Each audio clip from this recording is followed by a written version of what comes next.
Snapdragon 8 Gen 5 versus 8 Elite Gen 5, इन दोनों processor में से कौन सा प्रोसेसर ज्यादा बढ़िया है और इनमें डिफरेंस क्या है? किन स्मार्टफोन में आपको 8 Elite Gen 5 देखने को मिलता है और किन स्मार्टफोन में 8 Gen 5? ये दोनों स्नैपड्रैगन के फ्लैगशिप प्रोसेसर्स हैं जिनमें आपको टॉप लेवल की परफॉर्मेंस देखने को मिल जाती है। बस इनमें से एक फ्लैगशिप परफॉर्मेंस के साथ साथ एफोर्डेबिलिटी को टारगेट करता है और दूसरा सिर्फ अल्ट्रा प्रीमियम फ्लैगशिप को टारगेट करता है बिना कोई परफॉर्मेंस कॉम्प्रोमाइज के। इसीलिए 8 Gen 5 प्रोसेसर वाले स्मार्टफोन आपको 10 से 15 हजार कम प्राइस पे देखने को मिल जाते हैं और जो 8 Elite Gen 5 प्रोसेसर वाले स्मार्टफोन होते हैं उनकी जो कीमत होती है वो रिलेटिवली ज्यादा होती है। अब अगर बात करें दोनों ही प्रोसेसर्स की स्पेसिफिकेशंस के बारे में तो ये दोनों ही प्रोसेसर्स 2025 में लॉन्च हुए हैं। 8 Elite Gen 5 सितंबर में लॉन्च हुआ था और 8 Gen 5 नवंबर में। बात करें दोनों ही प्रोसेसर्स की CPU और GPU के बारे में तो जो 8 Elite Gen 5 है उसमें आपको जो प्राइम कोर्स हैं वो 2 देखने को मिलते हैं और दोनों ही 4.61 गीगाहर्ट्ज के हैं। इसके अलावा आपको 6 परफॉर्मेंस कोर्स देखने को मिलते हैं जो कि 3.63 गीगाहर्ट्ज के हैं। तो कोई एफिशिएंसी कोर्स नहीं है, सिर्फ प्राइम और परफॉर्मेंस कोर्स ही आपको देखने को मिलता है। प्राइम और परफॉर्मेंस कोर्स जब भी हम कोई हैवी एप्स का यूज करते हैं तो उसको हैंडल करने के लिए होते हैं और जो एफिशिएंसी कोर्स होते हैं, जो लाइट टास्क होते हैं, उनको हैंडल करने के लिए होते हैं। तो इसमें आपको एफिशिएंसी कोर्स देखने को नहीं मिलते, परफॉर्मेंस और प्राइम कोर्स ही हैं। अब इतनी ज्यादा हाई क्लॉक स्पीड होने के कारण फोन बहुत जल्दी हीट करेगा। जब भी आप कोई हैवी एप्स या फिर गेम्स वगैरह खेलेंगे तो आपको सस्टेन्ड परफॉर्मेंस कैसी मिलती है ये डिपेंड करेगा कि फोन जो है हीट को कैसे मैनेज करता है। अगर हीट बढ़िया से मैनेज नहीं होगी तो फोन बहुत जल्दी थ्रोटल करने लगेगा। थ्रोटल करने का मतलब कि फोन जो है वो अपनी परफॉर्मेंस को ड्रॉप करता है ताकि वो हीट को कंट्रोल कर सके, उसको मैनेज कर सके।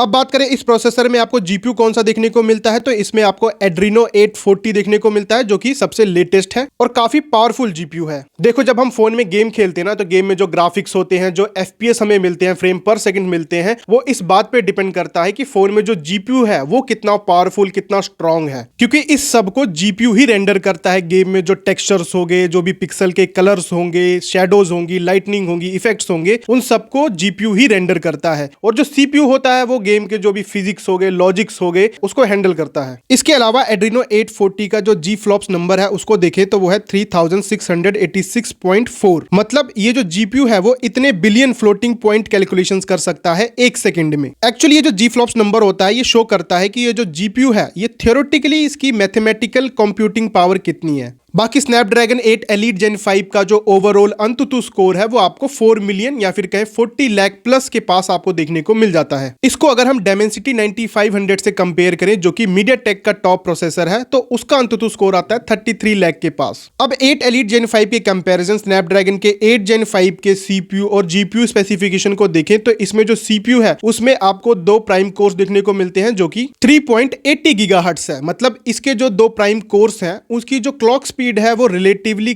कम है जो 8 Elite Gen 5 है उसके कंपैरिजन। इसके अलावा इसमें 6 परफॉर्मेंस कोर्स हैं जिनकी जो क्लॉक स्पीड है वो है 3.32 गीगाहर्ट्ज जो कि स्लाइटली कम है 8 Elite Gen 5 के परफॉर्मेंस कोर्स से। एक बात जो आपको ध्यान रखनी है वो ये है ना कि अब अगर आप इसको ऑन द पेपर देखेंगे तो आपको लगेगा कि जो 8 Elite Gen 5 की CPU की क्लॉक स्पीड्स हैं, परफॉर्मेंस और प्राइम कोर्स की, वो बहुत ज्यादा है और जो 8 Gen 5 है वो कम है और रियलिटी में है भी। लेकिन जब आप प्रैक्टिकली एक्सपीरियंस करते हैं, फोन को गेम प्ले करते हैं, एप्स का यूज करते हैं, तब आपको ये जो डिफरेंस होता है जो ऑन द पेपर आपको नजर आता है वो आपको उतना नोटिसेबल नहीं होता। बाकी लोगों को दिखाने के लिए कि इसमें इतनी सीपीयू की कॉन्फ़िगरेशन है, इसकी इतनी ज्यादा क्लॉक स्पीड है, तो वो बात अलग है। खैर इसके अलावा जो 8 Gen 5 है उसमें जो जीपीयू है वो आपको एड्रीनो 829 देखने को मिलता है जिसका जो जी फ्लॉप्स नंबर है वो है 2508.8। अब अगर 8 Gen 5 का अंतुतु स्कोर भी देखे तो इसका जो अंतुतु स्कोर है वो आपको 2.9 मिलियन के पास देखने को मिलता है। मतलब 29 लाख प्लस आपको जो अंतुतु स्कोर है वो 8 Gen 5 का देखने को मिलता है। अब अगर हम टेक्निकली कंपेयर करें तो जो स्नैपड्रैगन का 8 Elite Gen 5 है उसका जो सीपीयू है, जीपीयू है, जो ओवरऑल स्कोर है वो आपको ज्यादा बढ़िया देखने को मिलता है 8 Gen 5 के कंपैरिजन। लेकिन इसका मतलब ये नहीं है कि जो 8 Gen 5 प्रोसेसर वाले स्मार्टफोन है तो उसमें जब आप रियल लाइफ में गेम प्ले करेंगे, हैवी एप्स का यूज करेंगे तो उसमें आपको कोई परफॉर्मेंस के रिलेटेड इश्यूज नजर आएंगे। जो 8 Gen 5 प्रोसेसर है वो भी बहुत ही पावरफुल प्रोसेसर है और आपको 8 Elite Gen 5 के कंपैरिजन कॉम्बिनेशन काफी कम प्राइस वाले स्मार्टफोन्स में ये देखने को मिल जाता है। तो आपको फ्लैगशिप वाली परफॉर्मेंस भी मिल जाती है और अफोर्डेबिलिटी भी मिल जाती है। 8 Elite Gen 5 में थोड़ा सा एक्स्ट्रा बेनिफिट आपको ये मिल जाता है कि उसमें आपको स्लाइटली इंप्रूव्ड रे ट्रेसिंग देखने को मिल जाएगी। इसके अलावा अगर आप वीडियो एडिटर है, फोन से वीडियो रिकॉर्ड करते हैं हाई रेजोल्यूशन पे, तो उसमें APB कोडेक का सपोर्ट मिलता है, तो वो एक अलग से बेनिफिट आपको देखने को मिल जाता है। लेकिन फिर उसके लिए आपको थोड़ा सा एक्स्ट्रा प्रीमियम भी पे करना पड़ता है। तो बहुत ही सिंपल डिसीजन है, अगर आप वो एक्स्ट्रा प्रीमियम अमाउंट पे नहीं करना चाहते और फ्लैगशिप परफॉर्मेंस भी चाहते हैं तो आप 8 Gen 5 को कंसीडर कर सकते हैं। और अगर आपके पास कैपेसिटी है उस प्रीमियम अमाउंट को पे करने का, तो आप 8 Elite Gen 5 की तरफ जा सकते हैं। सो ये थी पूरी वीडियो अगर आपको इन्फॉर्मेटिव लगी हो तो वीडियो को लाइक जरूर करिएगा। और हाँ, अगर आप इस चैनल पे नए आए हैं और आप कंफ्यूज होते हैं, जो स्नैपड्रैगन की अलग अलग सीरीज है, 6 सीरीज, 7 सीरीज, 8 सीरीज, उसमें भी ये जो एलीट वाले प्रोसेसर्स होते हैं, S वाले, प्लस वाले, तो आप इस चैनल पे जाकर ये वाली वीडियो देख सकते हैं। और सेम टाइप की वीडियो मीडियाटेक के प्रोसेसर्स के ऊपर भी है, तो वो भी आप जाकर देख सकते हैं।